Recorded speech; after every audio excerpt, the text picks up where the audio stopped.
Today we're working on the song Cleanse Me, which is Search Me, O God, and Know My Heart from Psalm 139:23. Um, so this piece of music actually came to me via a private lesson, and actually the young lady is in our class today. You better be smiling, Catherine. I'm about to spotlight you. It's her fault. During a private lesson, she goes, "Could you work up She has me work up some arrangements for her for some of the gospel books she owns, and in we came along this song, and I started doing this arrangement, and I had never really heard the song. If I have, it's somewhere in the back of my mind. It's not one that sticks out in the front where I would be able to. Oh yeah, I heard this here and that kind of thing. But as I was playing it and teaching it, teaching her the arrangement and setting it up, I go, first of all, this is really a nice song. This is a good piece of music. This would be perfect to bring in the organ as a discussion point, because everything we've been doing, or most of our arrangements, about 90% of them, or more, are instrumental or orchestral arrangements. So I thought it'd be a good idea to teach an organ arrangement. And I said we would get to one, and then I had this private lesson, and I was like, oh, here we go. This is perfect. So, so that's what we're going to do. But as we discuss these we discuss church music. It does depend on where, when, and what religion, where you grew up, and all those elements that dictate how we hear, um, how we think of church music. Now, I can actually remember going all the way back to being a little Roman Catholic boy in an Italian mass in San Antonio, or in and the music would have been, oh, that's not what it would have been. Sorry. It would have had that very,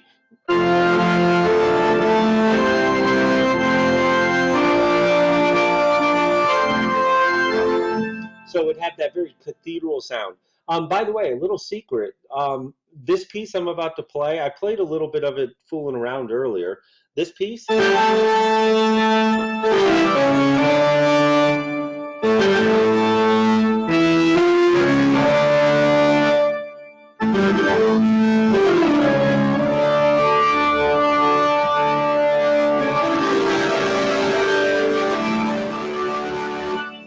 piece of music by Bach, it's pray, um, and I just blanked out on the title of that song. Is it Come Sweet Death? No, no, no. It's Bach's Prelude, and it's not Prelude and Fugue though. Oh my God. Toccata and Fugue? Toccata and Fugue in D minor. Thank you. Toccata. Toccata, that beginning sounds improvised. Now, the interesting thing, what I find interesting about that piece is it was actually used in church. Bach wrote this piece of music as a as processional. So it was actually a piece of music written for church specifically. I always find that funny when you hear that piece, because you think most people think of this and they think of Halloween or scary, and it actually was used in church. So the music I grew up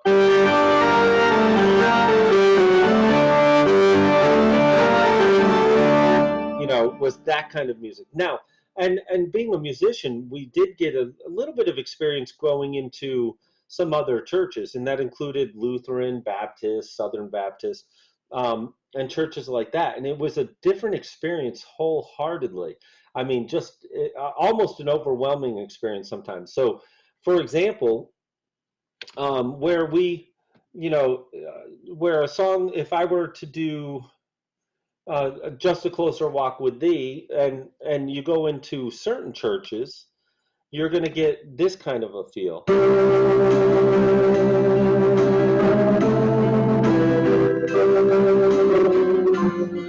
And I remember the first time I went into a church and there was a drum set, a guitar, singer, a solo singer, and it was almost like there was a small rock band set up for church, and I experienced that. Now, and then of course you have um, churches where you might have, a little livelier music. And the first time I experienced this for real, I mean, yes, as a musician, I was introduced to some gospel music early on, but my perspective was very ignorant going into college when it came to gospel music and inner city kind of music. And I had a buddy Clyde that trombone player, 6'4", black man, about 250, 260 of all muscle.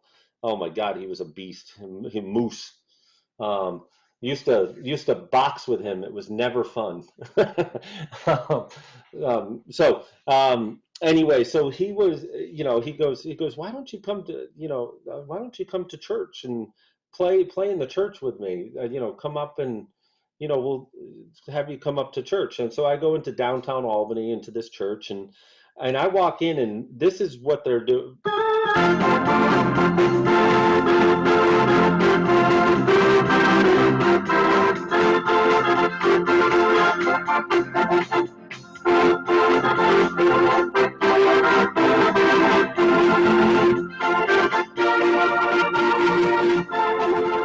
Right? And it's all this lively music, and I remember thinking, I don't think you're allowed to do that in church, because at that in my first year of college, I was only 17 when I met this gentleman, um, and I go, I can't believe they're allowed to do that. And he goes, when I came in, he goes, just improvise over top of the melody. You can hear the key, just improvise, and so you just ad-libbed over top of it.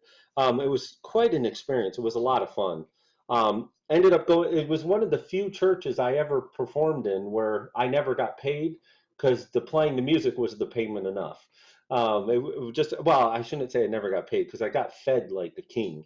Oh my gosh, the food. But that's a whole nother story. So again, just an eye opener to a whole nother genre of church or gospel music. All right. So now, if you take a song like that one and take it to the South. Right?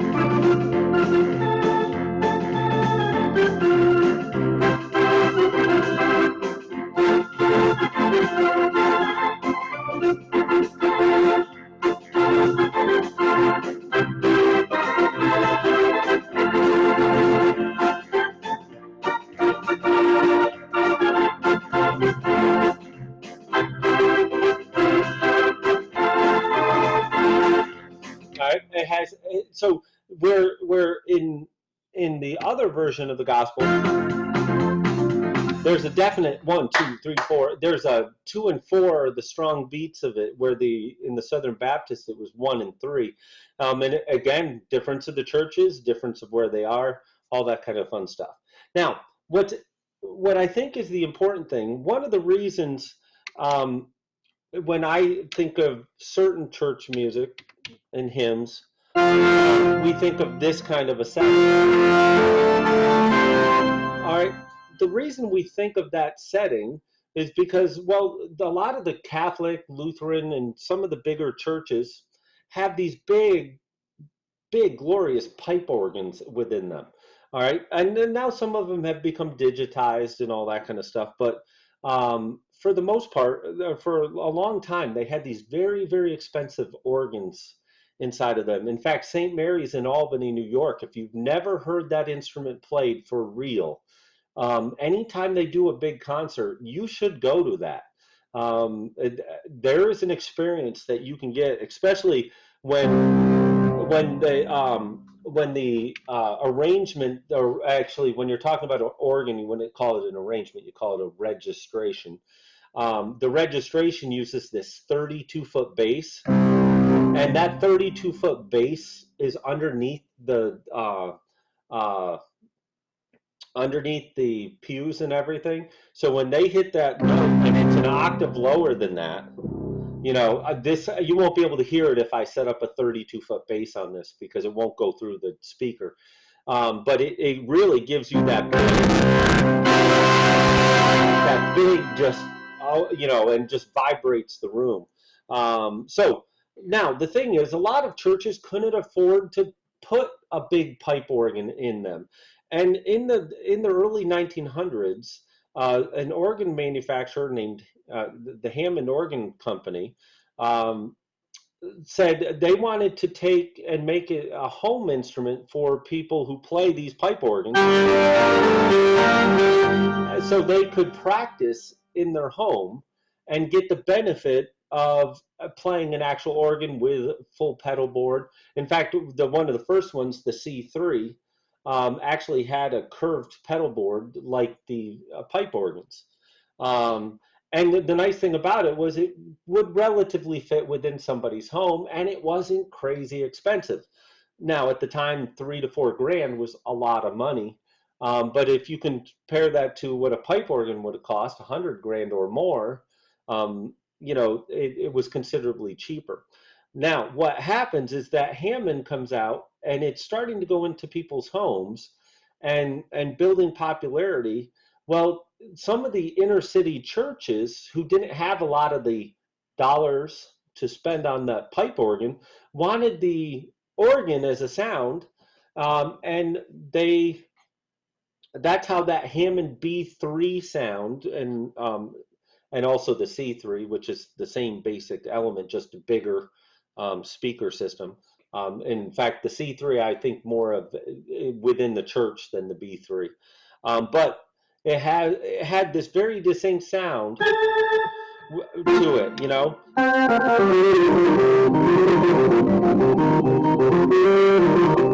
All right, it has that jazzy,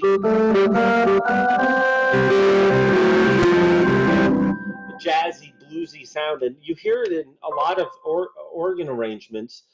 Gentlemen like Fats Waller, Duke Ellington, even, and many, many, many other musicians who've played this Hammond B3 organ. There's a guy, Joey DeFrancesco, who plays the Hammond B3.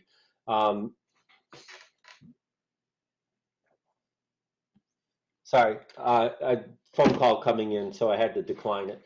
Um, so, um, so anyway, so the Joey DeFrancesco, I met him when Lou and I were on a trip to the NAMM show in California, and he put on a show playing that Hammond, the newer version of the Hammond B3. Pretty impressive. Very impressive musician. You should look him up. His bass pedal lines are ridiculous. Anyway, so this kind of jazzy organ sound became very common within the within gospel music. So especially livelier gospel music. So if you're playing with the rhythm style revival and all right, you'll find a lot of those presets that are within the gospel are going to use that Hammond type jazz organ setting. And it actually even selects a Vibratrem on a lot of the instruments where these lights will go green. And what it's doing is it's changing the reverb, the Vibratrem to what is common of the jazz organ or the Hammond B3s. You will find these settings in your B bank when you have nothing programmed in there. Or if you go to your category setups, those of you who have Bank B in there, that's where you find those Hammond jazz organs. All right. Now, having said all that, all right, little background on the organ there. Let's talk about the arrangement first with this group, because this is where people were a little confused. So I want to make sure we have this covered first. I'm going to minimize this. If you have not gone on our website and gone to the class material page and seen the recordings, we've put up most of I think the last 4 classes worth of videos. You could actually go back and actually watch all these classes again. And I just want to make sure people know to do that, because if we're getting videos that are only being looked at once or twice, it takes a lot of time to convert everything over onto from the recording system that Zoom uses, then to convert it over and uploaded onto YouTube and then uploaded onto the website. It's a lot of steps. So if we don't see it as a value, I will probably go back to not doing that process. So make sure if you've missed a class or you need to review something, use that element. Okay. Now, before we actually cover this, and I will send this out after class today, after the classes as a PDF, so everybody has it. First things first, when we do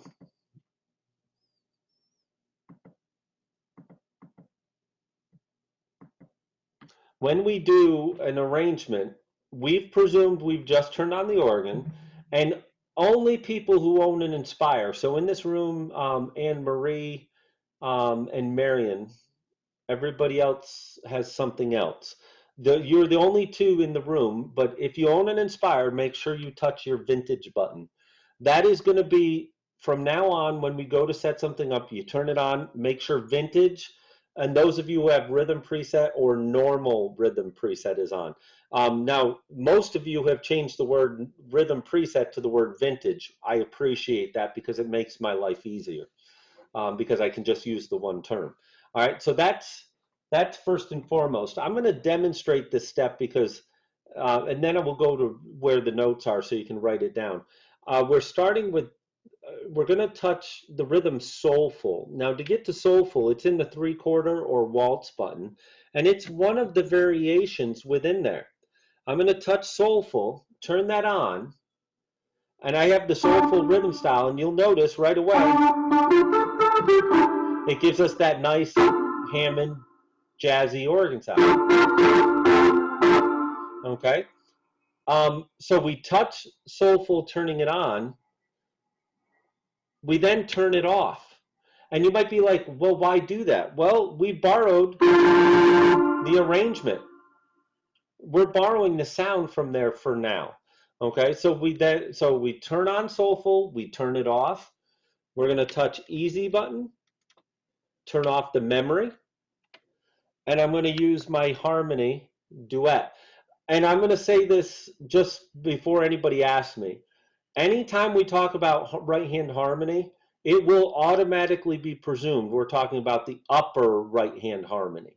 Lower right hand harmony, the only time we're going to use it is usually when it's already on, or I will specifically say to touch lower right harmony. Okay. And the harmony, the right hand harmony we're going to use is duet.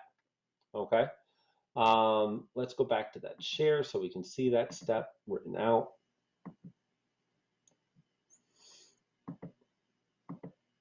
So you touch soulful on, then turn it off, touch easy, touch memory off, and touch harmony duet. That's going to give us this sound. Right?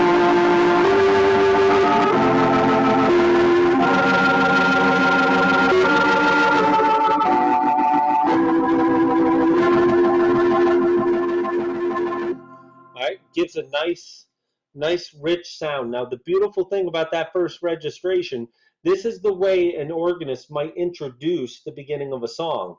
And it allows the singers or the choir to be prepared to come in with the first note that needs to be sung, that A. So it gives them that little bit of time to get accustomed and ready to go. All right. So that's our first registration. So we make sure we memorize that to A1. White key, black key, memorize. Our next registration is we now turn back on that waltz rhythm style and turn off our lower sounds tab. I'm going to come back to this, I promise. So we now turn back on the rhythm we turned off. Make sure it's at 78. That is important. Okay. In fact, I'm not sure if I ever programmed it correctly. I did not. All right, so make sure it's at 78. Turn on our rhythm 78. Now, what's going to happen is we are in the vintage button, or our rhythm preset is lit. So we've gone back to the original sound, and you'll notice if we look over here to the right, our right hand harmony upper has turned off. That's what we want. That's actually good. So now we need to go over to our lower sounds.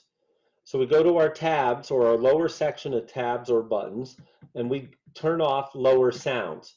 If you have not changed that word sound to the word sounds, I hope you remember what it's called. All right, so I'm turning that button off. The reason I do that is I don't like the clunkiness that the piano gives. Okay, I don't like that clunkiness. It gets in the way of the arrangement. Okay, so after you turn that sound off, memorize A2, white, black, memorize. I'll go back to the sheet so we can see it. So soulful, tempo 78, turn off your lower sounds. Third registration, very complicated. You're going to touch harmony, turning on the duet. Because remember when we turned back on soulful, it automatically turned that off because it wasn't on originally with that preset. Okay, that's all there is for that registration. That's the hard one, I know.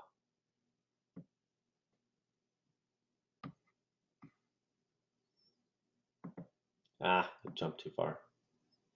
All right, so here we go. The fourth one, we're going to change up the rhythm. We want it to liven up a little bit. Here I will memorize my A3 so I don't forget to do it. Fourth one, we touch alter style and auto bass number 2. You'll notice we're starting with any rhythm changes. So we start on the left side of the organ when we go to do these kind of presets. Or when we do, I almost always start with a rhythm button before we rhythm or easy or something from that left section. All right, so alter style over on the left, auto bass 2.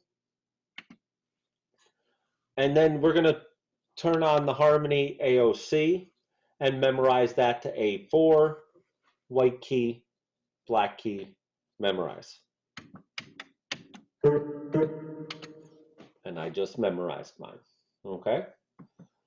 Fifth registration doesn't get any more complicated. It's adding 4-part harmony. The good news is those of you who have to go in the screen for this, if chances are your screen's already up there, that's good. Just touch 4-part and you memorize that to A5, white, black, memorize.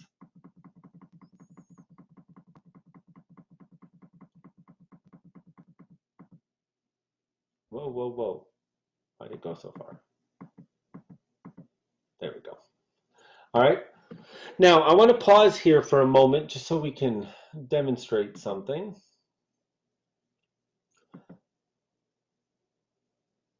Oh, it's already on the right view. Sorry. All right. So here we go. What I've aimed for here is I wanted to approach this kind of like an organist might with their hands playing it. So they might start the song.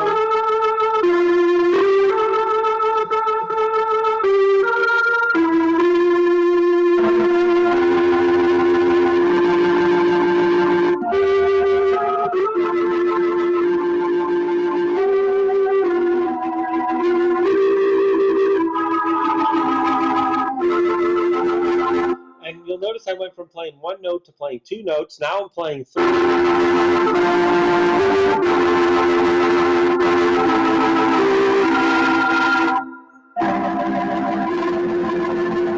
Then I went to 4 notes. That's kind of how an organist might approach playing a melody like this. Is eventually they're going to add more and more notes underneath. Now, so what we did by going from no right-hand harmony to duet to AOC, which by the way, the number of notes, no harmony, duet, AOC, 4-part. AOC is actually 3-part harmony, but our 3-part harmony is, those of you who have the 3-part button, is actually what's called open 3-part or close 3-part. And it's not because the notes are close, it's actually because they're close, they're within the octave. Now what open AOC or 3-part harmony does is it opens it up.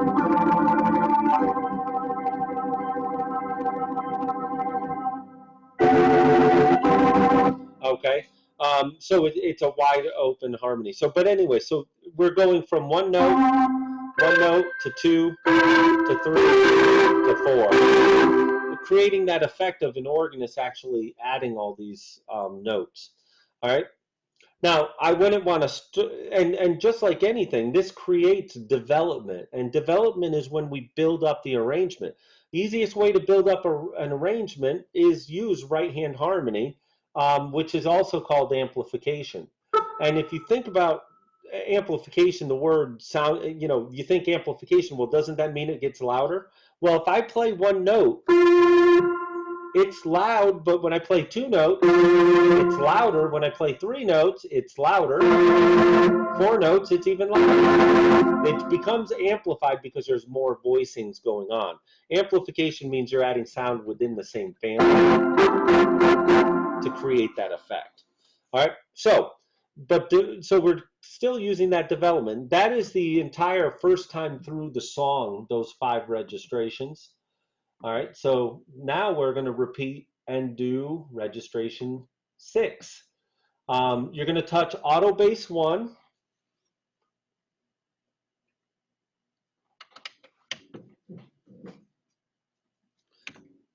I just need to make sure I never programmed number 4 or 5. Sorry.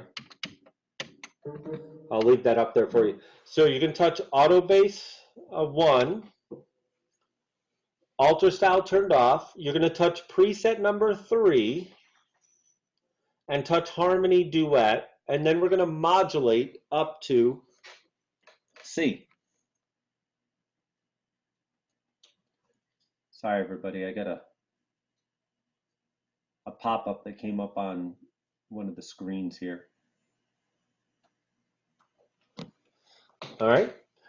So we're modulating up to C, modulate to C sharp by touching your transpose up one time, and you're done. Memorize A6, white, black, memorize.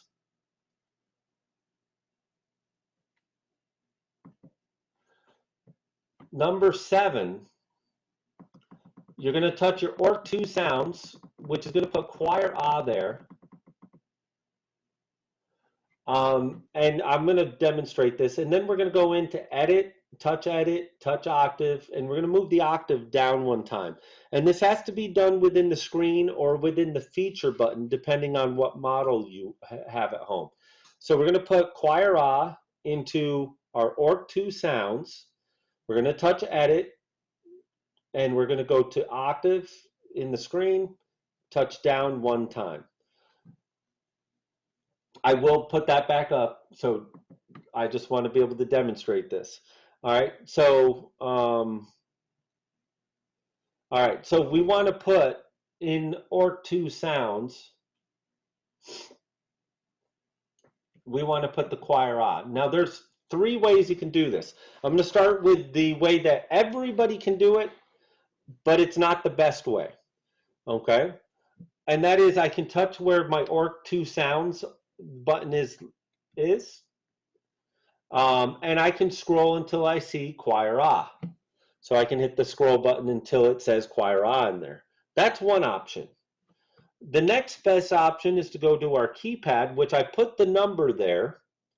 Touch keypad, go 195, and then touch my ORC 2 sounds button.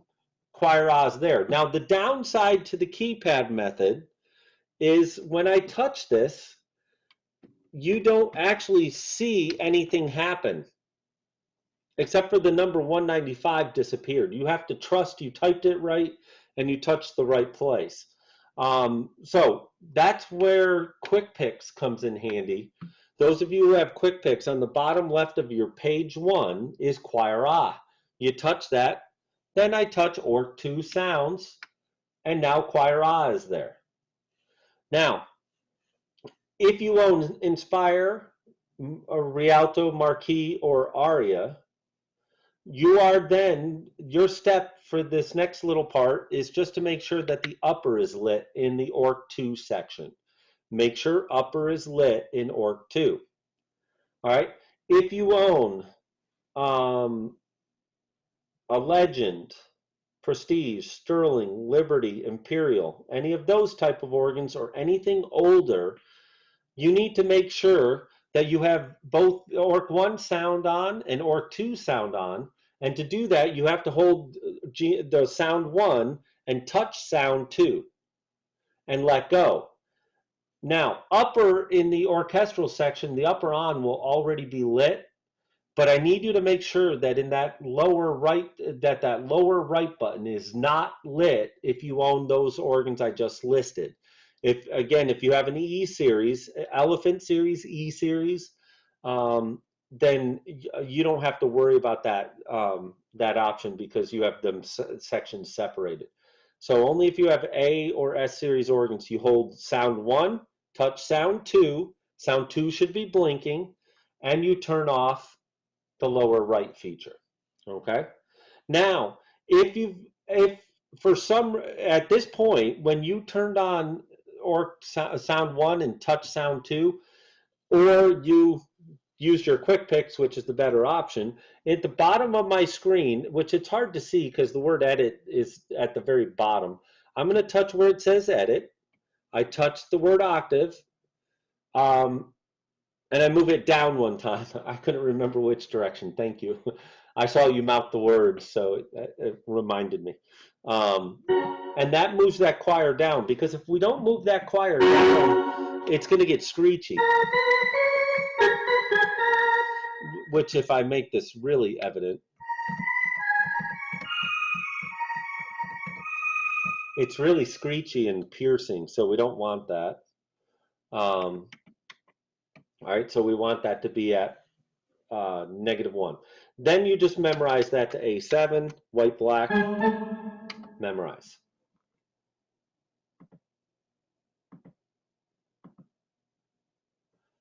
Registration 8, touch harmony, AOC. So you'll have to turn off and on your harmony, get back to AOC. Alter style, touch alter style, and touch auto bass 2. And then memorize that to A8, white, black, memorize. Number 9, we're going to touch the harmony 4 part and memorize A9, white, black, memorize. Number 10 is just going to turn off the rhythm. I don't like the ending for this song. I actually think it takes away from the music itself. I don't think it adds a benefit because we're kind of doing a nice ending that already with what we're playing. I don't think it's necessary to do more. Okay, so turn off the rhythm, and I want to make sure. So that literally is just turning off the blue rhythm style that was on. So either it's going to say waltz or 3/4, because they did change the word waltz to 3/4. I'm not sure why, because everything that's in the 3/4 button is a waltz, pretty much. So I'm not sure why they changed it, but all right. So I do like that program to number 10, especially if you're using next preset with your foot. If you are, if you're using your hands, it's still better. And remember, every time, let's go back to key view. When we get to our last registration, when we go to number 10, or anytime we're going to the one that's going to either stop the rhythm by turning it off, or it's going to turn on one of the endings, or it turns off the memory function if we're using no rhythm.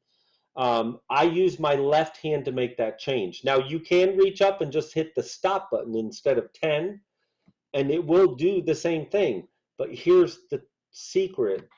If you reach up here, you're likely to miss. All right? Because as you're playing, you might hit the fill button instead of the stop. All right? So I actually prefer it to be number 10. And you get to the end of the song.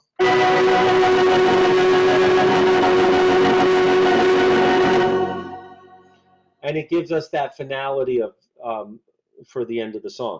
Now you will notice, at that time I played it really fast, but normally when I get to the end of the song, I want you to pay close attention to how slow I get for the last couple measures. I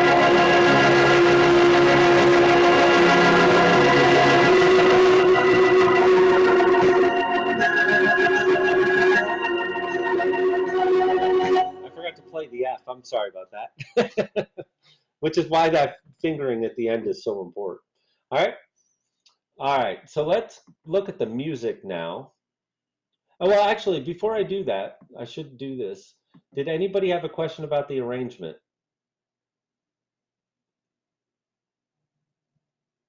Oh, I thought Carl had a question. That's why I was hesitating. No, you're okay? Okay. All right, good. Hey, I get an A plus. It's the first time I think I didn't have a question.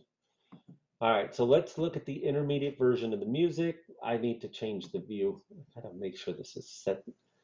I gotta change the default setting.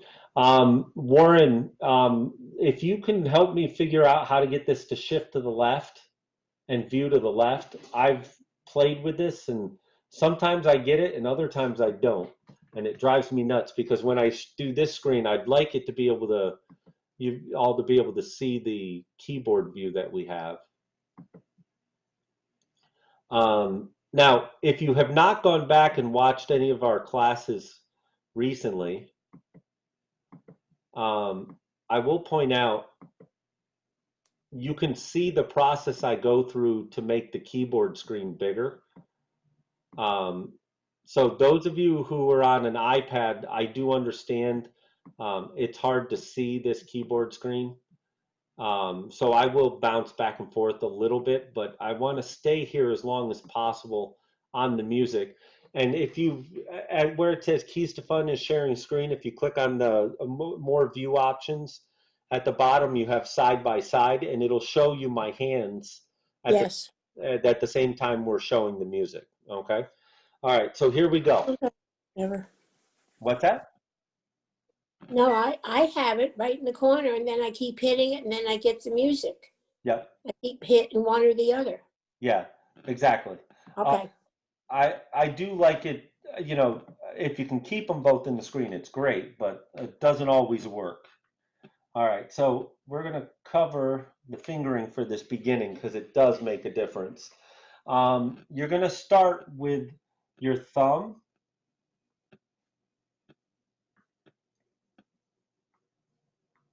and your index finger, and your thumb is basically just going to stay right along those low notes.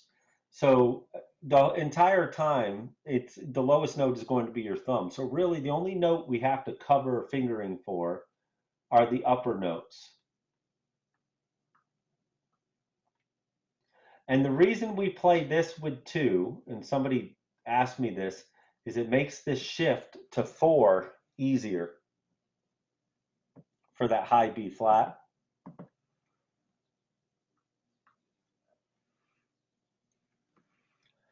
Now, what's going to happen is this note, which is on its own, is going to be played with 1. Then you're going to cross over to 2 and 4. The 2 is going to stay on the C, and you just play 5 with the F. So if you watch my hands as I do this, it's got to be on 1.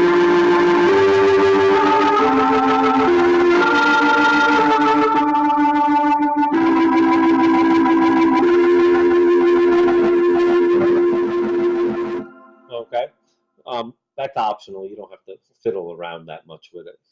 Okay, so that's the.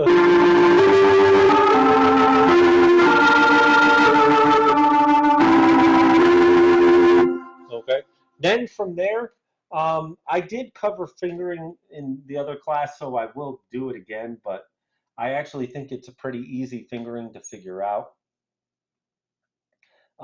It starts the main theme with the 3rd finger. And the only trick is make sure you play this with 4. That makes that E a 1. And if you start that with 2, it'll cover the rest of the song. I don't think there's anything else needed in the fingering for this week. So let's go to here so you can see it real clearly. So our right hand.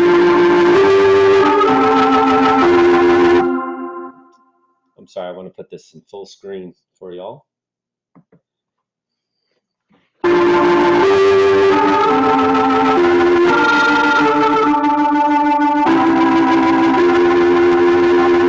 Okay.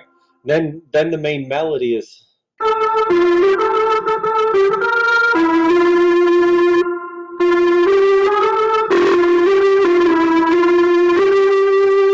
Okay, and then just make sure you don't play that G sharp with your pinky. And so you would have to do a little cross to the G.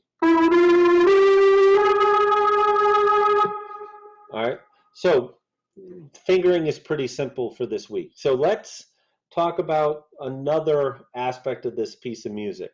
Actually, the ending. I got to demonstrate the ending. That one does. I do need to show that because this ending is. I like the simple one. This is kind of neat. So the trick here is how you start your hand position. So you're going to play this F, and I always forget to do this, or this E, I mean. I always forget to play that E with 4, and this C needs to be the 3rd finger, and that is a little pigeon-toed. All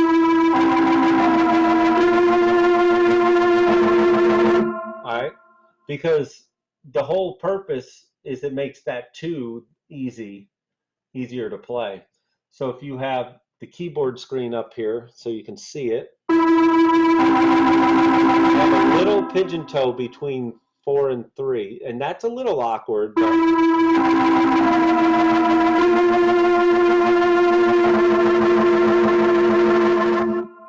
right, so if I'm going to play the chords with it this time.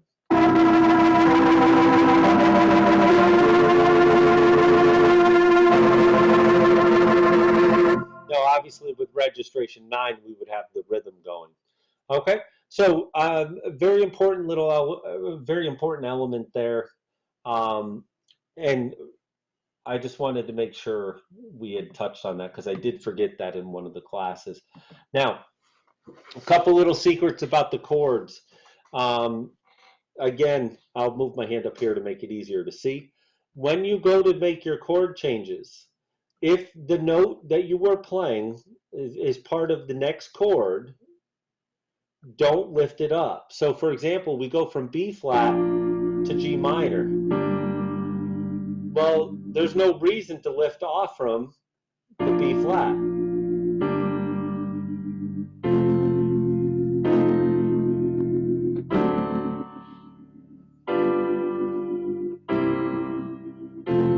Okay, so when we have a shared note from one chord to the next, don't lift. For example, A minor, A and C. When I go to C7, it's just this. I go from A and C, like this, to B flat and C. The next chord is F, then we go D minor. Well, F to D minor, we just add the D. And for G7, I can just add G, I can leave the D down. Okay, so this is something I really feel we lose track of at times, is when one chord goes to the next and they're shared notes, to make sure they're being held down. In the advanced class, I'm going to take this a lot further, but so if you're interested in how this can be more beneficial, watch the advanced class today. It'll be interesting for y'all. All right, now, so let's start playing this. One of the things I'm going to tell y'all, when you're playing this, don't be afraid to ad-lib, do little extras. Don't work yourself up if you make a mistake with a chord, if you have to add time. None of that's going to matter so much. But play around with some grace notes, a little bit of the glissandos. It adds to the music, all right? I want to demonstrate this, and then we'll come back and just make sure we've hit all our points here.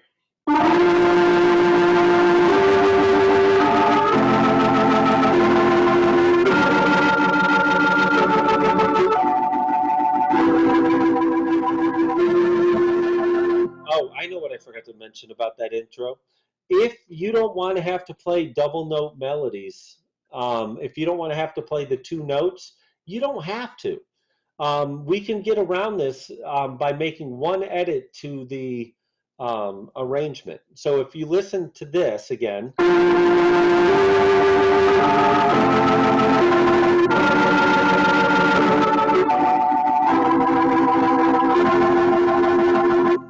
what we can do is if we take our right hand harmony and change it to AOC, all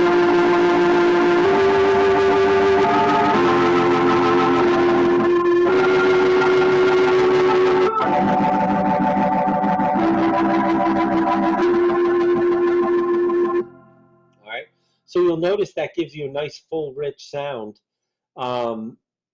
and it actually gives you almost identical to what I was doing with by playing multiple notes with duet harmony on.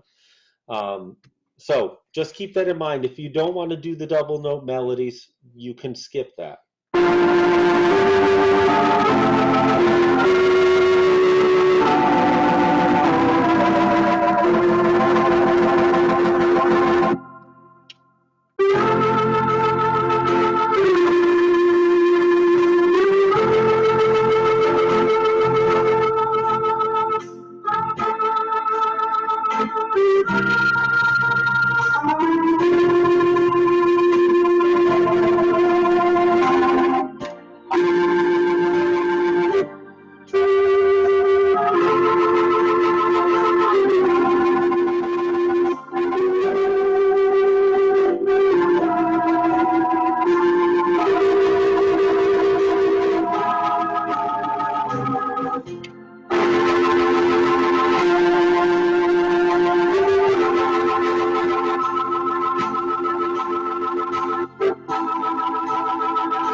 Now, where I'm at in the music is in the first ending, and I'm about to change to number 6, and this brings us back to the beginning of the song. So from here.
All right, now I'm playing a different version because I'm playing the version I have up in front of me on the screen.